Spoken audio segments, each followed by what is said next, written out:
this is Overwatch. Tune in for the latest information and news for the hunting, shooting and outdoors.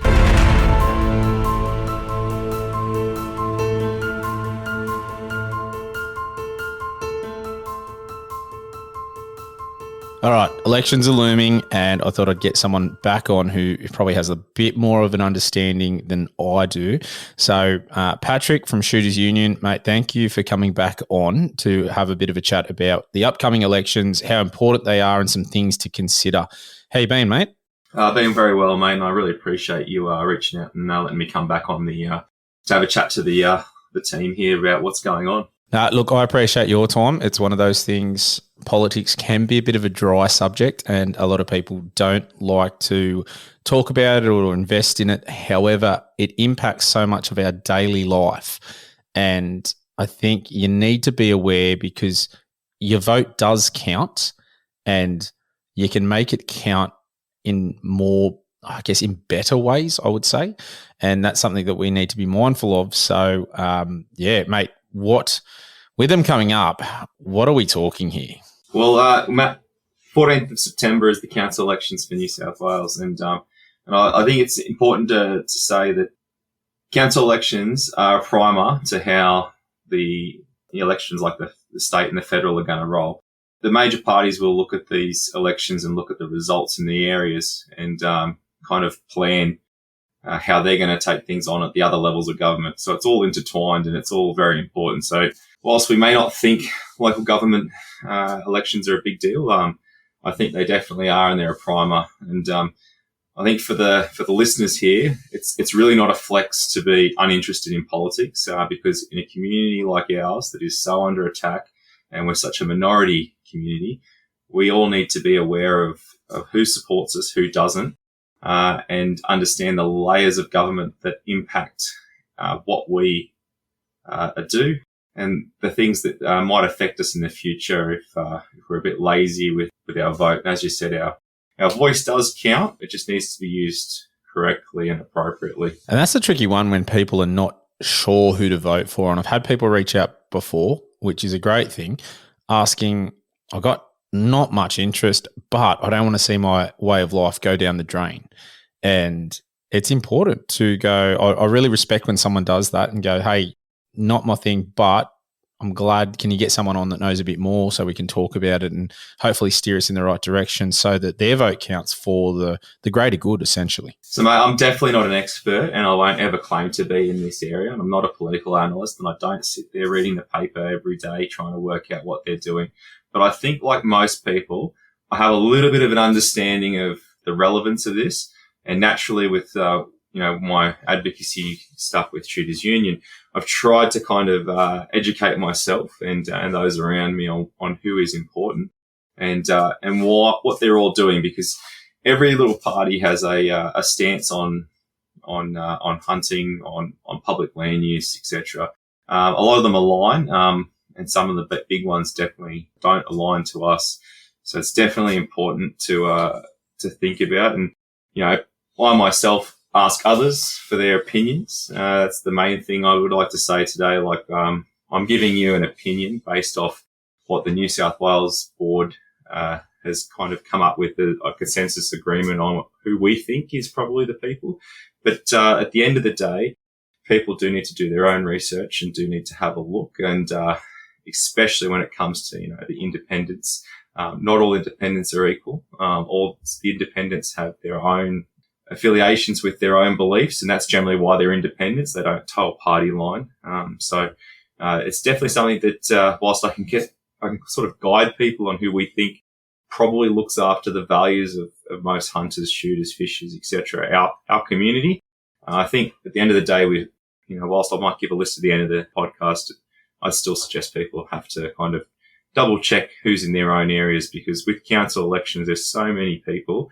There's just absolutely no way I could rattle off the exact names of who everyone should be voting for in every single council ward, because there's just too many, unfortunately. Yeah, most definitely. There's a lot there. Interesting what you say. I agree with you. It's an opinion. And the podcast, everything I say is an opinion. Doesn't mean I'm necessarily right or wrong. So for people, I always encourage everybody to do their own due diligence and go through the process, find out what from different sources and make your own decision on what you feel is best to do, and then do that. Act on what you believe is the best way to go, for sure.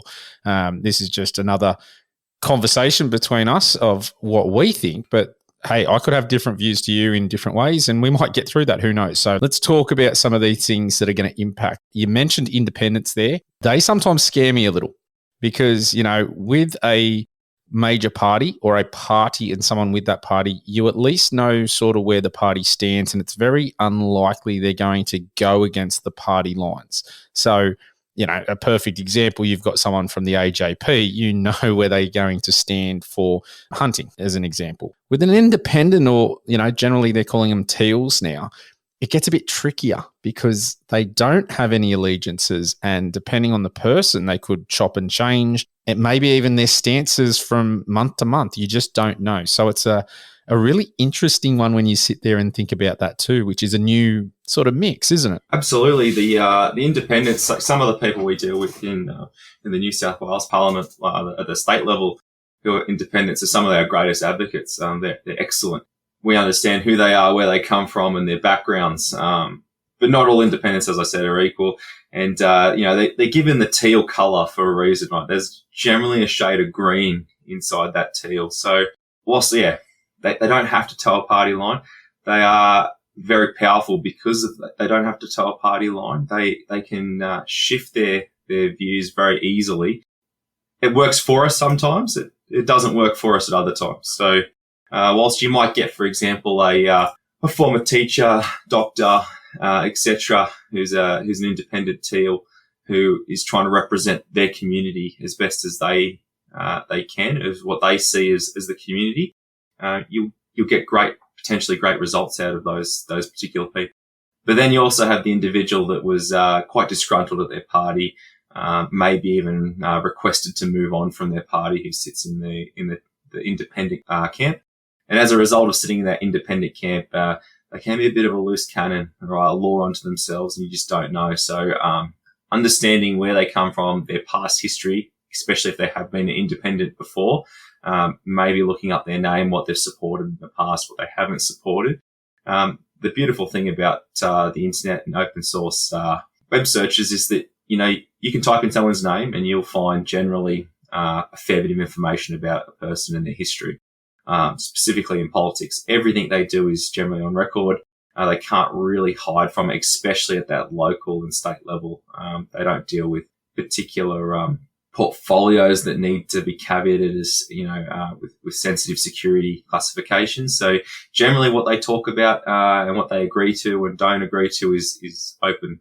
The teal, I guess, candidate that is new to the block, hasn't been seen by anyone, maybe self-funding their way into politics, they're a hard person to make a gamble on. And usually it's a reputation within their community is what will get them where they go, and help them succeed. So they can be a little bit harder to research, but I definitely don't want to say don't look at independents, just look at independents independently, right? They are their own category that need to be reviewed, and they have potential to have real impact in all levels of government. And as I said, in New South Wales State Parliament, we have great independents. So definitely can work for us. Yeah, and I think I liked what you said there about them being a community, because they are the voice of the community essentially. And this is where I feel that people need to really advocate for our lifestyle and get in contact with them, because if they are hearing from a lot of hunters and it's a significant amount on their radar and they're going against what hunters want,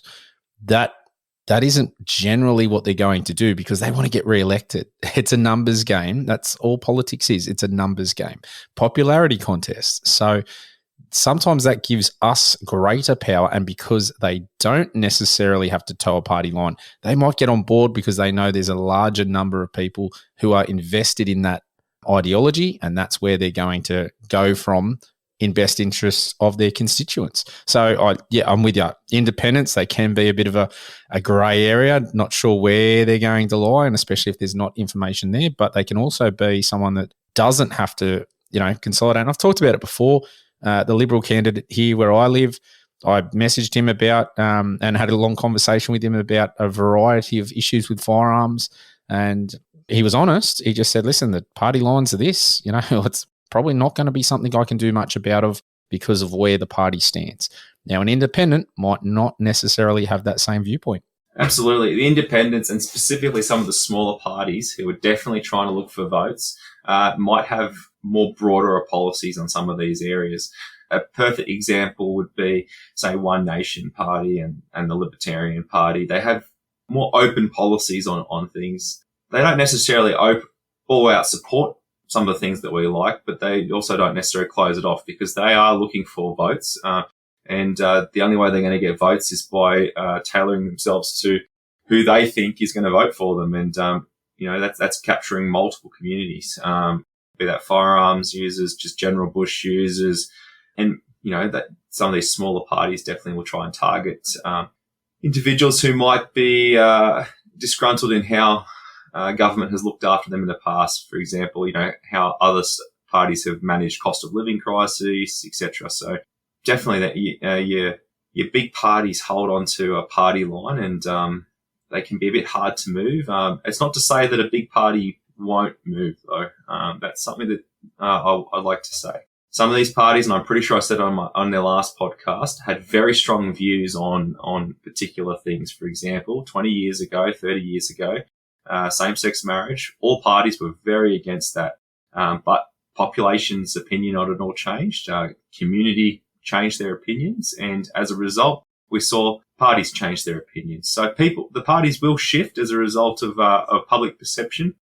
So what they may say today and tomorrow may not be the same line they share in the next election, be that the state or the federal election. So it's always important that the party you may have always voted for and held allegiance to because you think they were looking after something that you cared about, that might not be the case anymore. So it's important to do your due diligence and review who you're voting for. Maybe not be a loyal voter necessarily just because you think they were the people that always looked after that special interest area of yours. Yeah, I think that's wise words because I have seen some shifts definitely from politicians and some backflips on where to go due to that public perception or pressure. So that makes sense. Is there any alarm bells coming into this, in your opinion, that we should be very mindful of? Definitely one of the biggest alarm bells that I see going forward is the Agenda 2030.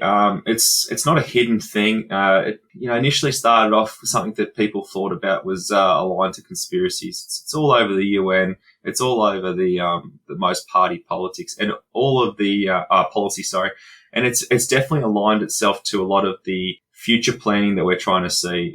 Specifically, one of the two big things of Agenda 30 that I think stand out to this community is the plans for disarmament. It's well written in. It's well written in every part of the UN's core focus. And when all three major parties / four major parties, for example, Liberals, the Nationals, the Labor and the Greens have all agreed to it, it kind of sets a precedent that by 2030, where do you think we're going to be going? If that's one of the core policies of the UN is global disarmament.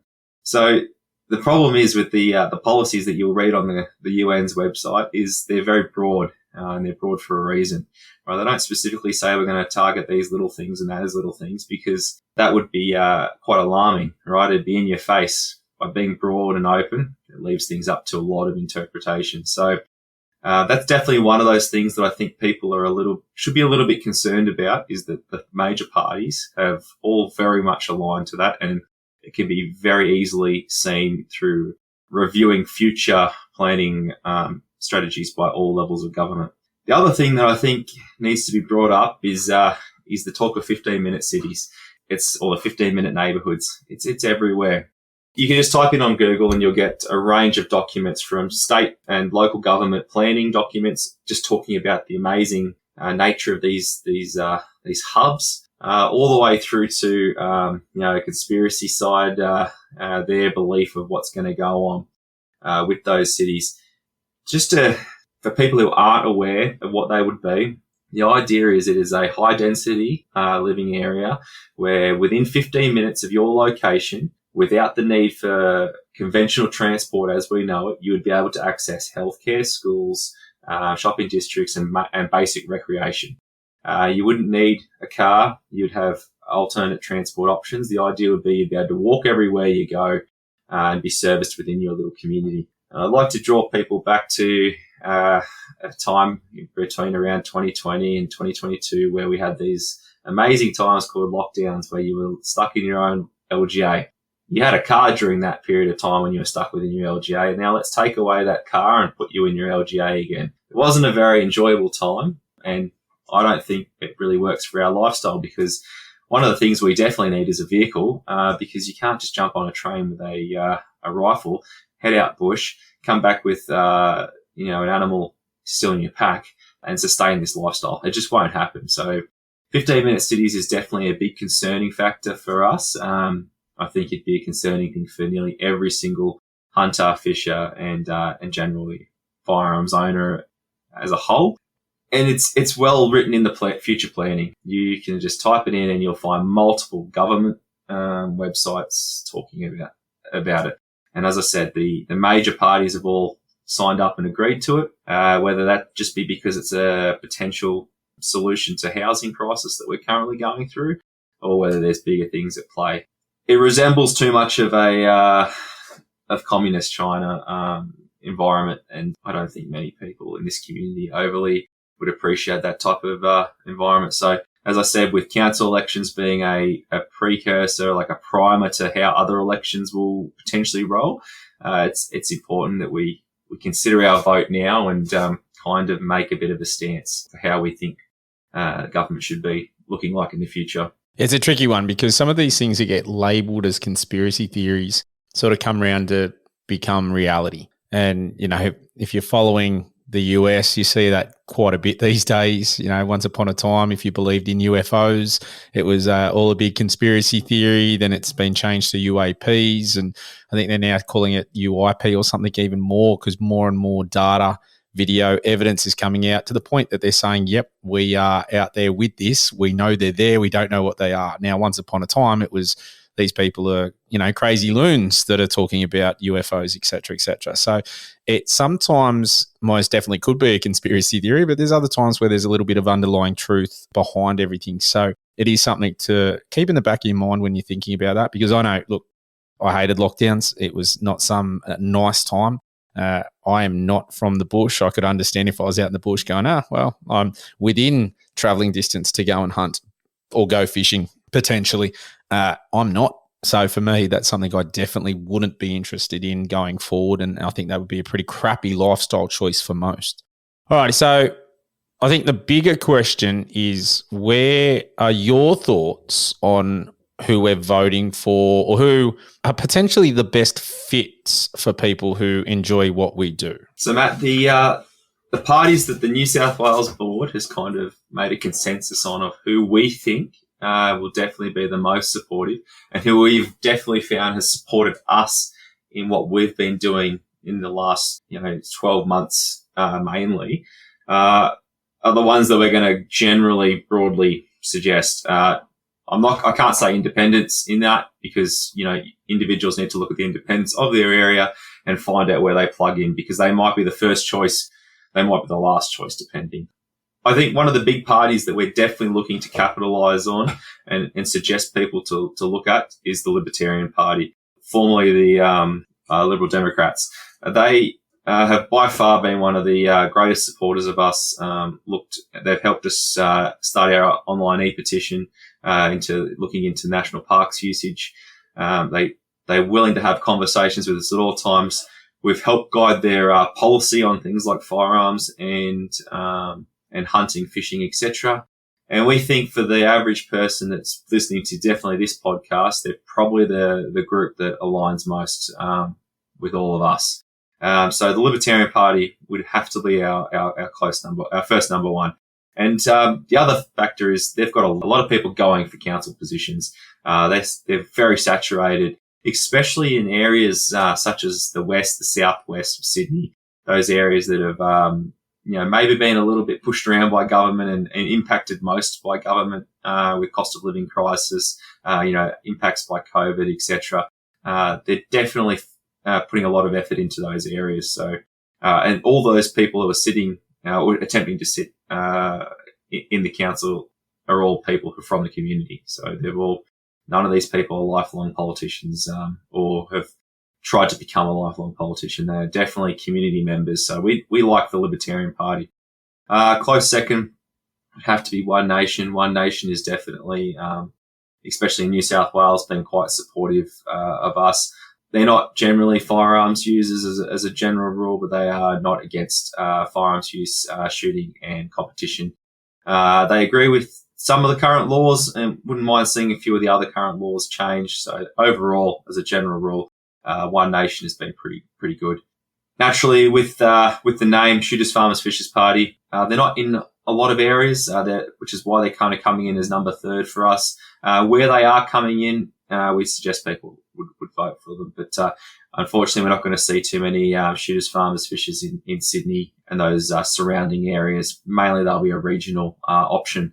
But where they are coming up, please give them some attention. The following choice would be the Liberal or the National Party, obviously, depending if you're a metropolitan Sydney or a regional of who you would go with.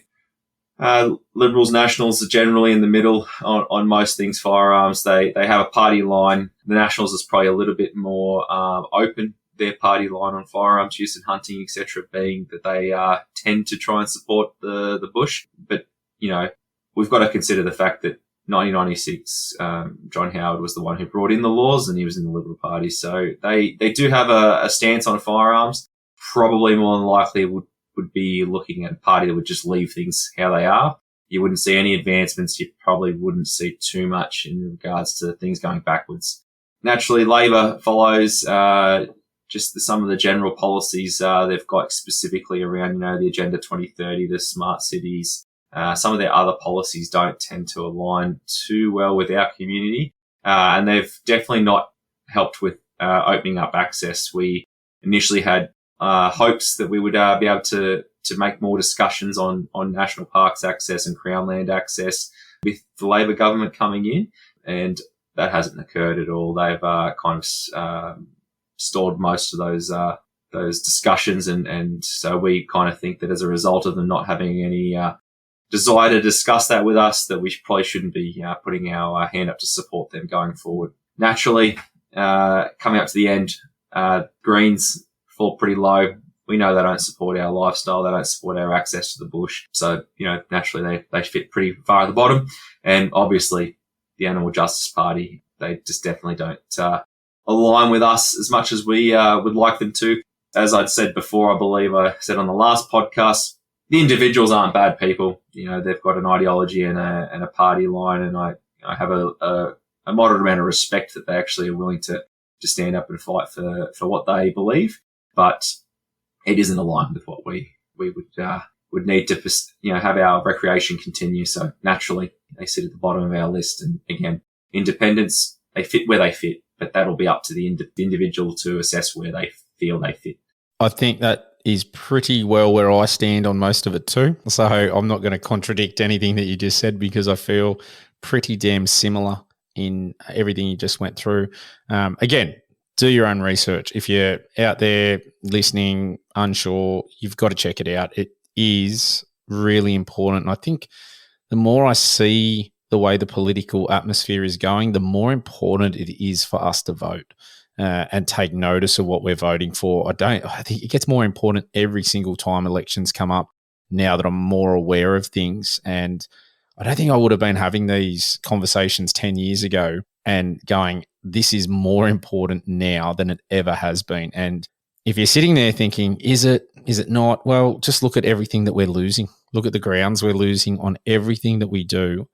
And then you got to say to yourself, well, that means we're losing. That means that some political party or representation is against what we do and they're winning. So it is definitely something we need to take action on and get involved. The other thing I'd like to touch on just before we wrap up would be volunteering. If you are out there and you are able to get out, spend some time, pick the candidate you feel best represents our lifestyle and see if you can donate some time to hand out flyers on polling day. That can't be a bad thing. So it doesn't necessarily have to be money, time, whatever it is, but try and do something to help out as best you can. Easy ways to help out. If you haven't got time and you are that cash poor and things are tough, it doesn't take much effort to share on Facebook or other social media the party that you think best would represent the community. It doesn't take a lot of effort to sign a petition. All right, I'm gonna kind of like plug ourselves there. We've got an e-petition in New South Wales going at the moment. It's not getting the traction it needs. It got a lot of traction immediately, but for a 20-second effort, I would have thought, the four-wheel drive community, the fishing community, the motorbike community, everyone would have jumped in on it. But for whatever reason, they're not, whether that's the algorithms are pushing it away from people or not, I'm not sure, but it doesn't take much to click a few links on social media to share things that you think are important. So, our opposition does it very well. Their social media campaigns are excellent. So, you definitely need to, click your finger a little bit more. I'm sure it's easy, just as easy as, scrolling through your reels that most people probably spend hours doing throughout the week.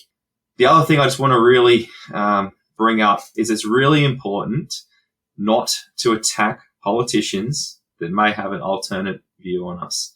I've seen some horrific things written lately on one of our opposing individuals, Georgie with the AJP.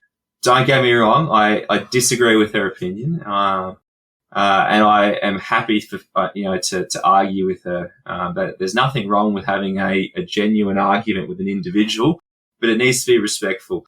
Every time we have individuals from our community that show us in a negative light, they capitalize on it. All right, just because they may have a certain background that we don't agree with, or they may be really against the way of our lifestyle. If we don't show respect, they will capitalize on it every time. And that's exactly what that party is doing right now, is painting us all with a bad brush. And I know it's not all of us. I know some of us are just extremely passionate.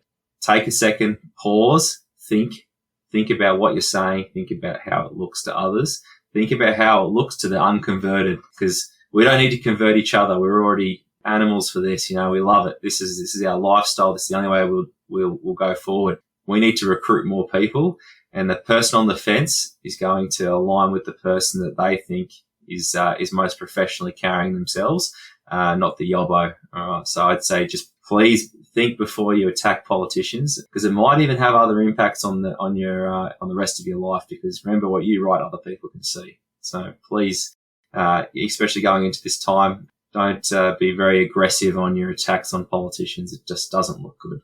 Yep, 100%. I've seen a couple of things going around.